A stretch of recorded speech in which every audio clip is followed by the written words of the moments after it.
Hello friends, welcome to my channel.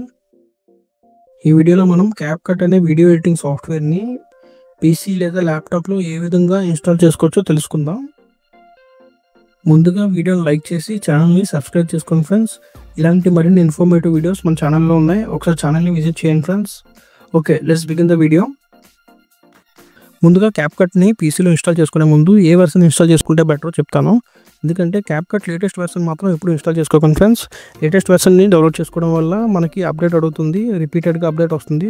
రిపీటెడ్గా update popup వస్తుంది. మనం అప్డేట్ చేసుకోకపోయినా ఆటోమేటిక్గా అప్డేట్ అయిపోతుంది. ఆ పాపప్ వల్ల ఆటోమేటిక్ అప్డేట్ అయిపోయి పెయిడ్ సబ్స్క్రిప్షన్ తీసుకోమని చెప్తుంది.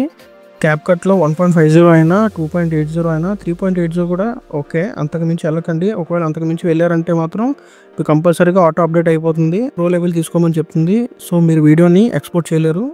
నేనైతే ఈ వీడియోలో 3.80ని ఇన్స్టాల్ చేస్తాను. అది ఇన్స్టాల్ చేసే ప్రొసీజర్ని మీకు ఈ వీడియోలో చూపిస్తాను. ఓకే, ముందుగా గూగుల్లోని క్యాప్కట్ 3.80ని సెర్చ్ చేయండి ఫ్రెండ్స్. డౌన్లోడ్ పీసీ అని, డౌన్లోడ్ ఫర్ పీసీ అని పెట్టండి. సెర్చ్ చేయండి. సెర్చ్ చేయగానే ముందుగా స్టార్టింగ్ అప్ టు డౌన్ అనే వెబ్సైట్ వచ్చింది కదా, అందులో మాత్రం మనం డౌన్లోడ్ చేసుకోవాలి. మిగతా ఎందులో డౌన్లోడ్ చేసుకున్నా లేటెస్ట్ వెర్షన్సే వస్తాయి. సో ఆటోమేటిక్గా రీడైరెక్ట్ అయిపోతాయి. సో మీరు అప్ టు డౌన్లోనే అన్ని వెర్షన్స్ ఉంటాయి. మీకు ఏ వెర్షన్ కావాలో ఆ వెర్షన్ని డౌన్లోడ్ చేసుకోవచ్చు. అక్కడ చూస్తున్నారు కదా ఫ్రెండ్స్, అవన్నీ వెర్షన్స్, అవన్నీ క్యాప్కట్ వెర్షన్స్. లేటెస్ట్ వెర్షన్ మాత్రం ఇన్స్టాల్ చేసుకోకండి. మ్యాక్సిమం బిలో 3.80 మాత్రమే వాడండి. ఈ వీడియోలో మీకు ఎక్స్ప్లెయిన్ చేయడం కోసం 3.80 వాడుతున్నాను. ఓకే, నేను నాకు ఇప్పుడు 3.80 కావాలి. ప్రెస్ చేశాను. ప్రెస్ చేసిన తర్వాత కిందకి వెళ్ళగానే స్క్రోల్ చేస్తూ కిందకి వెళ్ళగానే డౌన్లోడ్ అనే ఆప్షన్ వచ్చింది కదా, డౌన్లోడ్ అనే ఆప్షన్ ప్రెస్ చేశాను. ఆటోమేటిక్గా డౌన్లోడ్ అయిపోతుంది.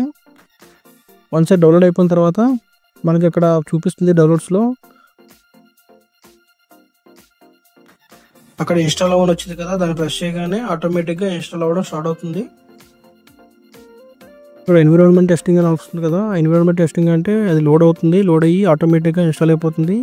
తర్వాత మీ పాపప్ వస్తుంది, your computer can run CapCut smoothly అని ఒక పాపప్ వస్తుంది. అది కంటిన్యూ ప్రెస్ చేయగానే ఆటోమేటిక్గా యాప్ ఇన్స్టాల్ అయిపోతుంది. అక్కడ మీకు లేటెస్ట్ పాపప్ వస్తుంది కదా, లేటెస్ట్ వెర్షన్ది, అక్కడ మీకు లేటెస్ట్ వెర్షన్ పాపప్ వస్తుంది కదా, దాన్ని ప్రెస్ చేయకండి, క్యాన్సిల్ చేయండి. ఈ వెర్షన్ వాడండి. ఆ పాపప్ వచ్చిందంటే క్యాన్సిల్ చేసుకోండి. ఈ విధంగా మనం క్యాప్కట్ యాప్ని పీసీ లేదా ల్యాప్టాప్లో ఇన్స్టాల్ చేసుకోవచ్చు. సో ఫ్రెండ్స్, మనం క్యాప్కట్ని రన్ చేయాలి పీసీలో అంటే VPN కంపల్సరీగా అవసరం. VPN లేకుండా మనం క్యాప్కట్ని రన్ చేయలేము. సో VPNని ఏ విధంగా ఇన్స్టాల్ చేసుకోవాలో నెక్స్ట్ వీడియోలో చెప్తాను. ఓకే ఫ్రెండ్స్, వీడియో కనుక నచ్చినట్లయితే లైక్ చేయండి. మన ఛానల్ని సబ్స్క్రైబ్ చేసుకోకపోతే సబ్స్క్రైబ్ చేసుకోండి ఫ్రెండ్స్. ఇలాంటి మరిన్ని ఇన్ఫర్మేటివ్ వీడియోస్తో మీ ముందుకు వస్తాను friends. Okay friends, see you again in the next video. Thanks for watching.